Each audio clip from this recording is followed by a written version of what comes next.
तो आज से कुछ समय पहले, मतलब 1 साल पहले, मैं और मेरे ऑनलाइन दोस्त रोज की तरह किसी फालतू चीज पे आर्ग्यूमेंट कर रहे होते हैं कि क्यों हाथी कूद नहीं सकते, और कैसे अगर तुम कंबल से पैर बाहर निकाल के सोते हो तो कोई मॉन्स्टर या चुड़ैल आके तुम्हें कच्चा चबा जाएगी, पर अगर तुम पैर अंदर करके सोते हो तो तुम्हारा कोई कुछ नहीं करेगा।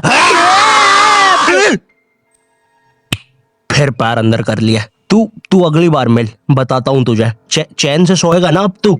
ले तेरा लाइट ऑन कर दिया, अब ठंड में बिस्तर से उठना पड़ेगा। ले तेरा पंखा भी ऑन कर दिया अब तो ऐसी किसी बात पे आर्ग्यूमेंट चल रहा होता है, तो उसी बीच न जाने मेरे दिमाग में क्या आता है और मैं बोलता हूँ, तुम लोग अच्छे लोग हो, हमें मिलना चाहिए। ये सुन के भैया सन्नाटा मच गया। हाँ क्या बोला तूने? आयु तुझे पता है ना ऑनलाइन दोस्त कभी मिल नहीं सकते। इनफैक्ट ऑनलाइन दोस्त जैसी तो कोई चीज ही नहीं होती, हम सब तो रोबोट है। आयु तू हमारा दोस्त हो ही नहीं सकता, हम जा रहे हैं। फिर उन लोगों ने एक दूसरे के गले में हाथ डाला और न जाने क्यों गुस्से में डोरेमोन का थीम सॉन्ग गाने लग गए, वो भी तमिल में।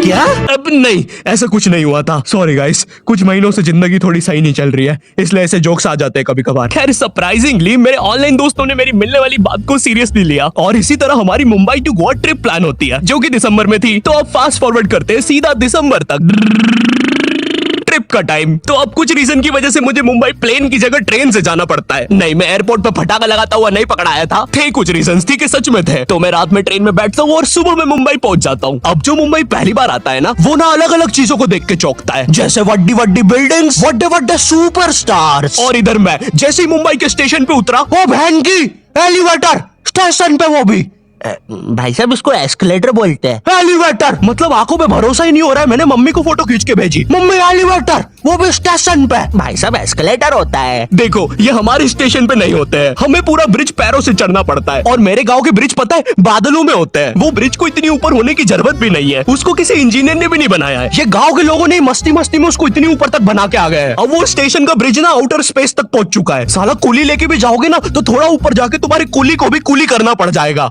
भाई साहब कुली करना पड़ेगा। अरे किया तो है तुम्हें। अरे आपको ने मुझे कुली करना पड़ेगा। रुको, कुली। हाँ जी भैया, इन्हें ऊपर तक छोड़िया हो यार। अरे पागल हो क्या मियाँ, ऊपर तक जाना है तो स्पेस सूट किधर है तुम्हारा? और ऑक्सीजन सिलेंडर लेके आए कि नहीं? ऊपर ऑक्सीजन बहुत कम है, हम लोग क्या बहुत ऊपर खड़े हैं मियाँ। देखो यहाँ से वो माउंट एवरेस्ट भी दिखता है। देखो आज की रात तो हमें ये सीढ़ियों पे सो के गुजारनी पड़ेगी। ऊपर पता नहीं कहाँ के खूंखार जानवर घूमते हैं। और सबसे जरूरी बात, हम लोगों के बीच में मैं सोऊंगा। मुझे मुंबई से अपने स्टेशन जाने में 10 घंटे लगते हैं, और फिर अपने ही शहर के स्टेशन से घर जाने में 6.25 महीने। अब तुम बोलोगे नॉट योर टाइप, तो बहुत ही विलेज पीपल है। हाँ तो ठीक है, हूँ मैं, नहीं होते हमारे यहाँ पे एक्सेलरेशन। भाई उसको एस्केलेटर। वीडियो को आगे बढ़ाते हैं। मुंबई जाने से पहले मुझे ऐसा लगा था कि वहाँ पे सब लोग मचाएंगे, एड़े चाले सीधे चाले, इस तरीके से बात करते होंगे। तो मैं भी ना फुल रेडी था। मैं स्टेशन से बाहर निकला और एक ऑटो रोका। तो सबसे पहले तो मैंने अपनी ट्रेन में खरीदी हुई 24 कैरेट आइस डायमंड चेन आगे करी। मैंने 20 रुपए में खरीदी थी, आगे अपना टाइम आएगा भी लिखा था, क्योंकि मुंबई में थे यार, थोड़ी अमीरी दिखनी चाहिए। कौन है अंबानी? है किधर रहता है वो? है क्या उसके पास ये? तो वो ऑटो वाला पूछता है किधर जाओगे? इधर मैं फुल मुंबई के स्वैग में। क्या बोलते ऑटो वाले चाचा, अंधेरी चलोगे क्या? चलो ना, मचाते ना अंधेरी में चल के। अंधेरी में तुम उजाला लेके आओ। ऑटो में क्यों बैठे हो? लैम्बोर्गिनी लाओ। ये अंधेरी में तुम आओ।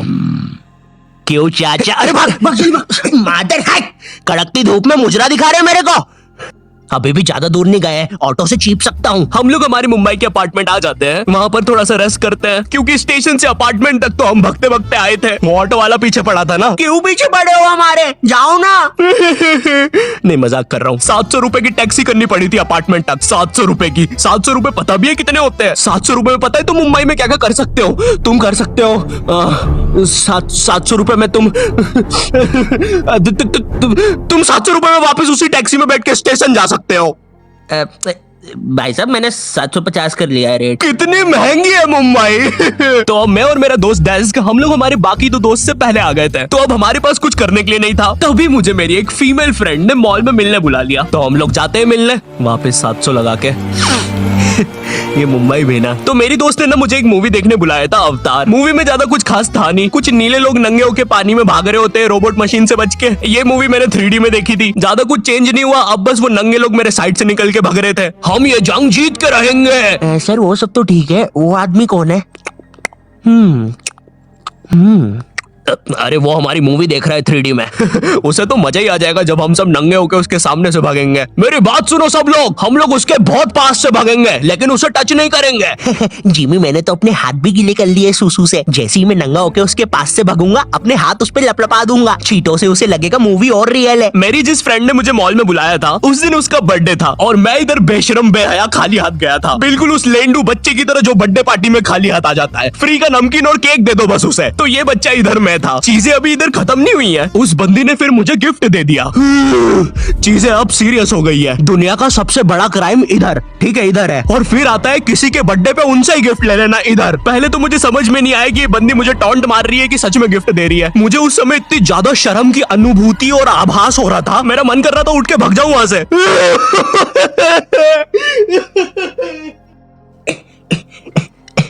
अरे वो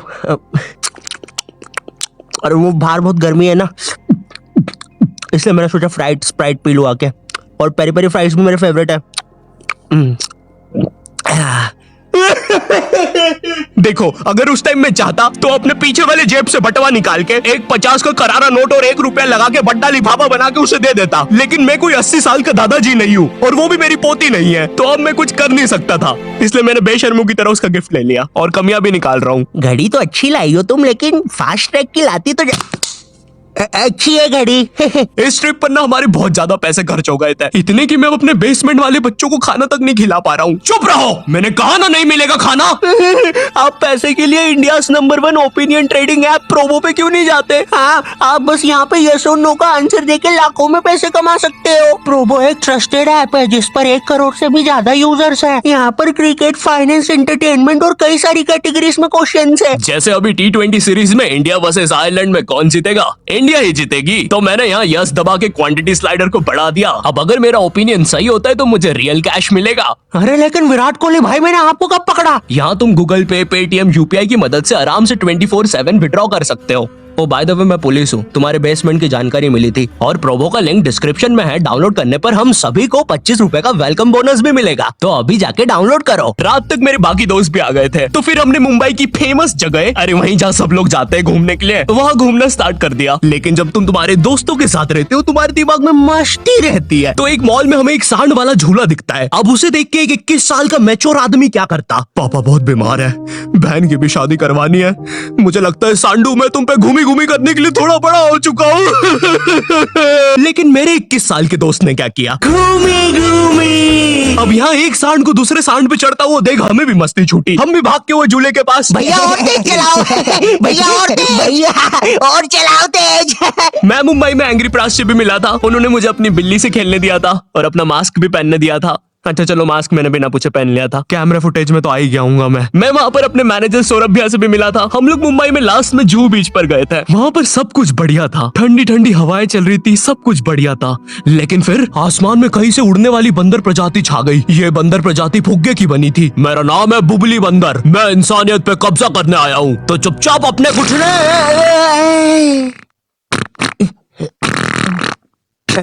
है दोस्त, क्या तुम प्लीज मेरी बूंद में हवा भर सकते हो? मुझे तुम्हारी दुनिया पे कब्जा करना है, प्लीज। मुझे कोई दिक्कत नहीं है। कमलेश, कमलेश। हाँ मैंने सुन लिया था पहली बार में ही। कमलेश मैं जानती हूँ हम दोनों ज्यादा क्लोज नहीं है, लेकिन इसका मतलब ये नहीं तुम एक बंदर के साथ संबंध बना लोगे। मैं जा रही हूँ। कमलेश जाने दो उसे, मैं तुम्हें उससे भी ज्यादा चीजें दे सकता हूँ। मुंबई के बाद हम लोग निकलते हैं गोवा के लिए। गोवा काफी चिल जगह थी। मैं वहाँ पर काला भी हो गया था दिन भर बीच पर धूप में भटकने के कारण। सच में वहाँ पर धूप तो बहुत ही ज्यादा थी, मतलब इतनी ज्यादा कि जमीन के अंदर से लोग बाहर आ रहे थे या अंदर जा रहे थे। कोई मुझे बताएगा ये क्या हो रहा है यहाँ पे? गोवा में ना तुम ऐसे बीच पे राइड्स वगैरह कर सकते हो, जैसे जेट स्की। इसमें ना तुम्हें आगे टंकी पे बिठा लेंगे बच्चे की तरह और पानी का एक चक्कर काट के वापस ले आएंगे। चलो ना। अरे हो गया भैया। अरे हम तो किनारे से ही वापस आ गए। इसके बाद आती है कुछ जानलेवा राइड्स, डेंजर राइड, जिसमें तुम्हें बोट से समुद्र के बीचों बीच ले जाएंगे और पतंगा बना के उड़ा देंगे। एक और चीज रहती है, जब तुम समुद्र के बीचों बीच पहुंचते हो ना, तो वो बोट वाला तुमसे पूछता है कि तुम्हें पानी में जाना है क्या। तो अब यहाँ पे जिसको तैरना नहीं आता है वो तो कुछ नहीं बोलेगा, लेकिन उस समय मेरे दिमाग में पता नहीं क्या चल रहा था कि मुझे पूरे गोवा के एक्सपीरियंस लेने हैं। मुझे तैरना नहीं आता है, मैं उतर गया समुद्र में। शुरुआत के 3.25 सेकंड तो कुछ भी नहीं हुआ, फिर पानी मुझे नीचे खींचने लगता है। ये तो कुछ भी नहीं, अब मैं बोट से भी दूर जा रहा हूँ धीरे धीरे। भैया भैया भैया भैया घंटा नहीं सुन रहा मेरी बात, मेरी इधर फटी पड़ी है, मैं कुछ भी चिल्ला रहा हूँ पानी में। भैया बीमारी है मुझे, ले लो ऊपर। भैया मैं माँ बनने वाला हूँ, ऊपर लो। उस समय कोई दूर से शार्क वार्क भी देख रहा होता ना तो उसे भी दया आ जाती। ओए बच्चे को क्यों परेशान कर रहे हो बे? चलो ऊपर लो इसको, खा लूंगा वरना इसे। चलो बेटा ऊपर चढ़ो तो। हाँ चलो चलो। जैसे तैसे वो बोट वाले ने मेरे को ऊपर लिया। अरे भैया क्या बच्चे ऐसे चिल्ला रहे थे? स्विमिंग सिखा रहे थे तुमको? अच्छा समुंदर में वो भी? तेरे को ड्राइविंग सिखाने का बोलता तो तू तो रॉकेट में बिठा देता मेरे को, पागल। सबने ना मेरा बहुत मजाक उड़ाया कि पानी में गया बच्चों जैसा रो रहा था, लेकिन वो कहते हैं ना सबका टाइम आता है। हम लोग ना उसके बाद एक बनाना राइड पे जाते हैं जिसपे तुम एक बनाना शेप चीज पे बिठाते हैं और उसे नाव से खींचते हैं और बीच समुद्र में ले जाके फेंक देते हैं। तुम्हें पहले नहीं बताएंगे कि तुम्हें फेंकने वाले हैं। उसने हम सबको लेके गया और फेंक दिया। अब सब मुझसे भी गंदे रो रहे हैं पानी में। भैया हम मर गए। पीछे लाइफ गार्ड आ रहा है। अरे भैया इतनी दूर जाओगे तो सच में मर जाओगे। मेरे पास क्लिप पड़ी इधर सबकी रोते हुए, मैं लगा दूंगा। मैं तो करना अरे कुछ नहीं होता, नहीं करना, मैं मरना क्या।